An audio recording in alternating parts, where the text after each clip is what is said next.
거라 교독하도록 하겠습니다. 제가 먼저 1절 읽겠습니다.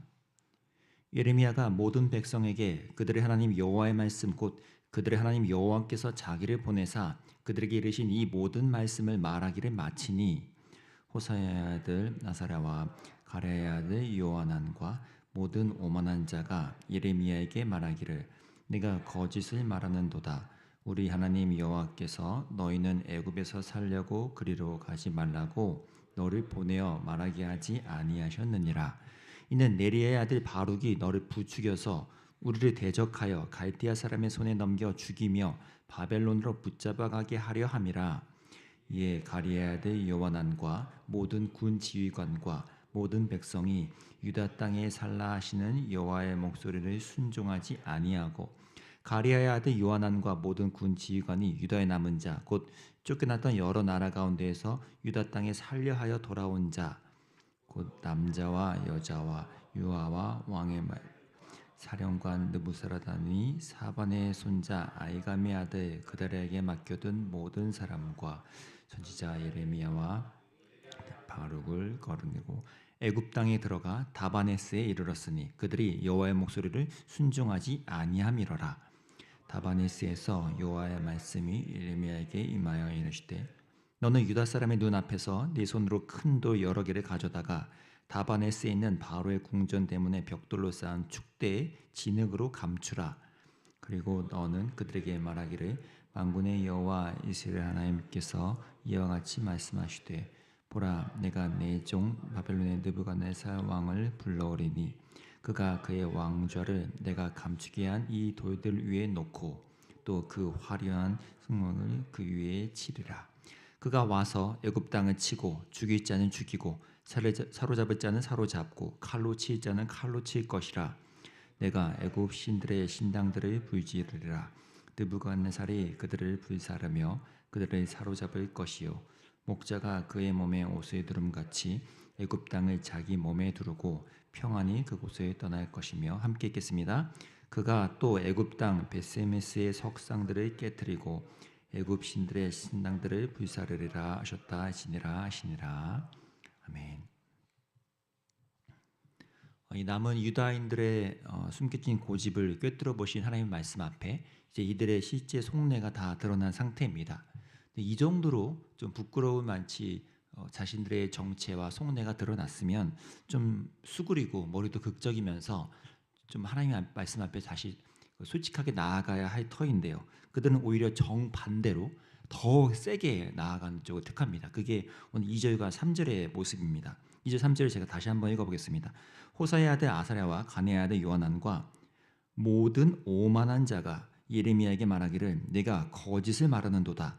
우리 하나님 여호와께서 너희는 애굽에서 살려고 그리로 가지 말라고 너를 보내어 말하게 하지 아니하셨느니라. 이는 네리야의 아들 바룩이 너를 부추겨서 우리를 대적하여 갈대아 사람의 손에 넘겨 죽이며 바벨론으로 붙잡아 가게 하려 함이라. 지금 이러한 태도를 성경은 2절에서 표현처럼 모든 오만한 자라고 지칭하고 있죠. 이들의 이런 모든 거짓된 태도가 오만함에 근거하고 있다는 거예요. 실제로 지금 이들은 하나님의 말씀이 예레미야를 통해 들려졌음에도 그것에 대해서 찔려하거나 깜짝 놀라지 않고 오히려 그 선지자 예레미야를 통해 너가 지금 거짓을 말한다. 너가 지금 말도 안 되는 하나님의 말씀이라고 치부하는 것들로 우리를 속이려 한다. 심지어는 저 친바벨론 쪽에 서 있는 바룩이 너를 아마 부추겨서 너와 내통을 해서 이런 거짓된 이야기를 만들어낸 것이다 라고 오히려 예레미야를 모함하죠. 왜 이런 것이 가능할까요? 어제 말씀드린 자기 안의 고집과 자기 기만이 합쳐질 때에는 이렇게 아주 당당하고도 딱딱한 태도가 나올 수밖에 없다는 것입니다. 하나님의 말씀이 이미 선포되었음에도 자신을 속이고 자신의 고집이 강하면 그 말씀 자체를 거부하고 아니 그 말씀 자체가 거짓이라고까지 말할 수 있는 지경까지 간다는 것이죠. 요나는 결국 이렇게 끝까지 자기의 권력, 자기의 주장을 유지하면서 자기를 따라온 이 모든 사람들 다 애굽으로 이끌어 가려고 합니다. 그 당시 사람들 입장에서는 그런 어떤 요한안의 모습은 굉장히 카리스마 있고 추진력 있고 돌파력 있는 모습으로 보여졌을지도 몰라요. 우리들의 하나의 큰 리더가 아직 있구나라는 기대감을 줬을지도 모르지만 성경은 그의 모습을 아주 담백한 단어로 반복해서 표현합니다.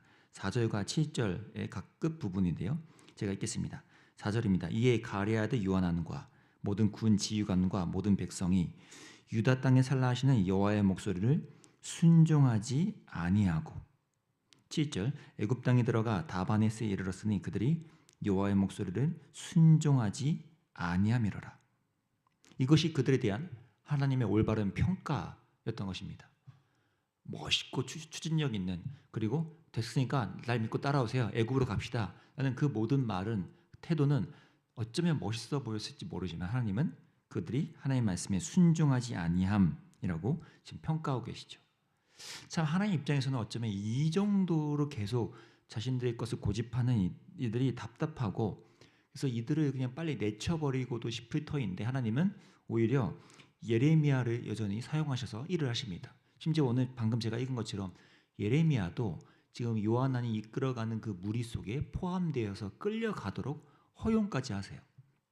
이게 좀 이상하지 않아요? 분명 예레미야를 통해 이 땅에 남아있도록 말씀을 전하고 바벨론으로 끌려가는 게 맞다라고 전해라 라고 하신 하나님이면 예레미야 또는 예레미야의 말을 좀 믿는 사람들은 유다 땅에 남겨두시거나 아니면 바벨론으로 옮기시거나 이래야 될 텐데, 불순종하는 애굽행 사람들의 무리 속으로 예레미야도 그냥 같이 따라가게 한다는 거죠. 이게 이상하지 않습니까? 하나님이라면 그냥 빨리 저들을 다 멈추거나 아니면 처치하시거나 하신 게 훨씬 편하고 맞는데 이렇게 힘없는 선지자의 모습을 또 보이게 하신다는 거예요. 왜 그럴까요? 여기에는 하나님이 우리의 이해를 뛰어넘는 방법을 택하신 것 때문입니다. 오늘 8절의 시작이 이러하죠. 다바네스에서 여호와의 말씀이 예레미야에게 임하여 이르시되, 하나님이 금하신 애굽 땅 다바네스, 거기에서 하나님의 말씀이 임했다는 것입니다. 그 땅 한복판에서 하나님의 말씀이 선포되어 그것이 들려지고 그것을 말할 전달자가 필요했다는 것이고, 그 한복판에 예레미야가 있어야 했던 것이죠. 다바네스에 하나님의 말씀이 임했다라는 이 한 문장은 짧아 보이지만 이것은 여기에 담긴 하나님의 그 뜻은 굉장히 농후합니다. 하나님의 말씀에 거역한 이들이지만 하나님은 그들을 내치지 않으시고 그들의 불순종의 현장까지 하나님의 사람이 있게 하셔서 그 깜깜한 현장에서도 하나님의 말씀이 들려질 수 있도록 하시는 이 하나님의 방식이요. 어떻게 거기 하나님의 말씀이 임해? 라는 그 현장에 하나님은 하나님의 말씀이 거기 임하여 하나님의 말씀을 전할 사람을 찾고 계시고 필요로 하고 계시다는 겁니다. 이게 우리의 관념과 이해를 뛰어넘는 하나님의 방식이라는 거죠. 이러한 방식은 이제 12절과 13절에서도 드러납니다. 12절, 13절에서는 우리가 잘 아는 그 말씀이죠. 하나님이 지금 이제 곧 저 바벨론이란 나라, 갈대아 민족을 일으키셔서 이 곧 애굽의 거짓 신당들, 애굽을 의지하는 모든 이들, 그들을 의존하고 있던 모든 거짓된 이들을 다 물리치고 무너뜨릴 것이다, 다 불지르고 깨트릴 것이다 라는 이 하나님의 말씀이요. 이게 왜 놀라울까요? 보통 우리의 좀 상식적인 통념과 공식에 따르면 이런 거죠. 마치 권선징악의 영화 드라마처럼 하나님을 잘 믿고 따르는 이들을 통해 하나님이 저 악한 이들을 처벌하시고 벌 내리시는 뭐 이런 구조나 공식이 우리에게 익숙하지만, 하나님이 지금 바벨론이라는 하나님과 상관없는 이방 민족을 일으키셔서 애굽이라는 여전히 하나님과 상관없는 하나님에 대항하는 일을 처단하시고 벌하시는데 사용하고 계시다는 겁니다. 뭐 예레미야나 순종하는 훌륭한 이들을 뽑아내서 막 그들을 무찌르고 꼭 이런 방법만을 택하시는 하나님이 아니라 소위 말해 악한 이들을 통해 악한 이들을 무찌르시고 처단하시는 일을 하나님은 기꺼이 하신다는 거죠. 이렇게 초월적으로 일하시는 이 하나님을 우리가 바라볼 때 우리는 비로소 이 예레미야서의 흐름들을 잘 이해하고 따라갈 수 있게 됩니다. 최근에 저희 가까운 지인도 이런 비슷한 좀 토로를 하더라고요. 예레미야 본문이 워낙 이제 어렵지 않습니까? 내용이나 이게 배경을 좀 알아야 되고, 그리고 이제 점점 후반부로 갈수록 더 어려운 게 막 열방을 향한 예언이 나오고 이러니까 열방을 향한 예언을 오늘날 우리 개인에게 묵상하기는 더 어렵고요. 그래서 이걸 어떻게 묵상해야 되고 따라가야지 참 어렵다라는 말을 이제 하더라고요.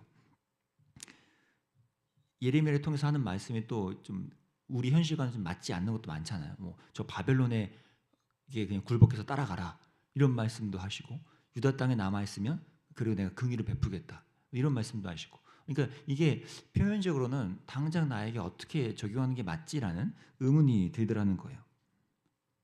사실 그래서 예레미야서는 이 하나님이 왜 이 유다 사람들을 바벨론으로 보내시는지 이거에 대한 이해와 또 그것을 읽어내는 문해력 이런 것도 필요합니다.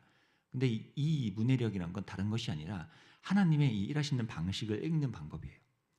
그러니까 역사적으로 막 그런 공부가 필요한 것이 아니라 하나님은 어떻게 일하시는가에 대한 이런 이해가 우리에게 필요하다는 거죠. 제가 좀 전에 유다 백성들을 하나님께서 바벨론으로 보내셨다라는 표현을 제가 썼습니다. 여기 이제 힌트가 있죠. 1차적으로는 바벨론으로 유배되는 것, 바벨론으로 끌려가는 것이 우리가 잘 알다시피 유다 백성들을 향한 하나님의 징계이자 또 연단의 목적이죠. 하나님이 약속하신 불순종에 대한 대가입니다. 하지만요, 그 1차원을 뛰어넘어 한 단계 한 단계 거풀을 벗겨보면요, 그 징계받게 만드시는 하나님의 바벨론 유배 행은 곧 하나님의 사람들을 저 이방 땅으로 파송하시는 행동이며, 그 이방 땅에 하나님의 나라를 이루어 가시고 하나님이 하나님 되심을 드러내는 또 하나의 목적도 포함되어 있다는 것입니다.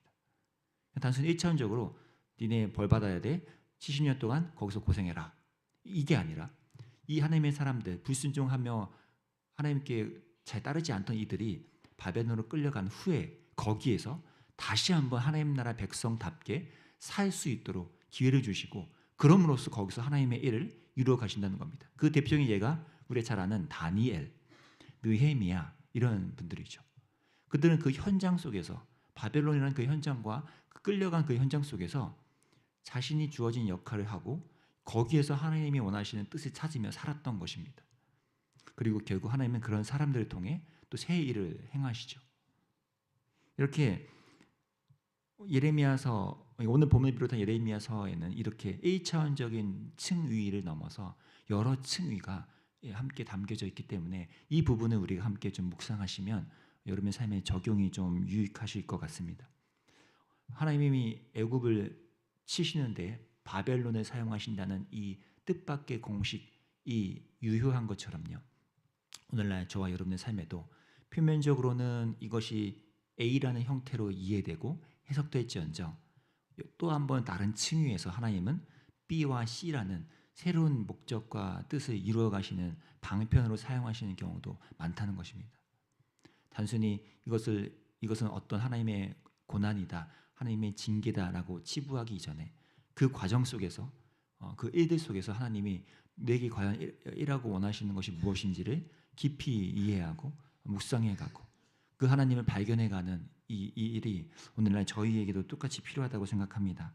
하나님이 저와 여러분을 오늘날 이 바벨론과 애굽 같은 이 시대의 한복판에 또 각자 여러분의 처한 그 깜깜한 현장 속에 보내시고 세워두신 이유는 바로 이 예레미야서의 모습처럼 우리를 그 현장에서 여전히 하나님의 사람으로서 살게 하시고 또 거기에서 우리를 통해 이루어가신 하나님 나라의 뜻이 있음을 우리가 바라볼 수 있기를 간절히 원합니다.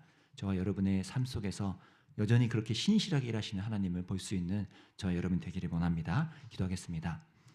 하나님 아버지, 눈으로 보이기에는 하나님이 때론 잘 이해되지 않는 방식으로 일하고 왜 그렇게까지 하시지?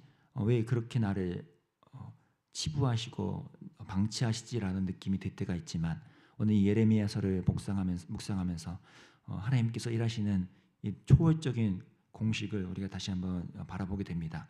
우리 이해를 뛰어넘고 우리 관념을 뛰어넘는 하나님의 여러 층위의 일하심과 목적을 우리가 볼 수 있는 안목과 영안을 열어주시고 그것이 우리의 삶에도 비춰질 수 있는 조명되어지는 은혜가 있게 되기를 원합니다.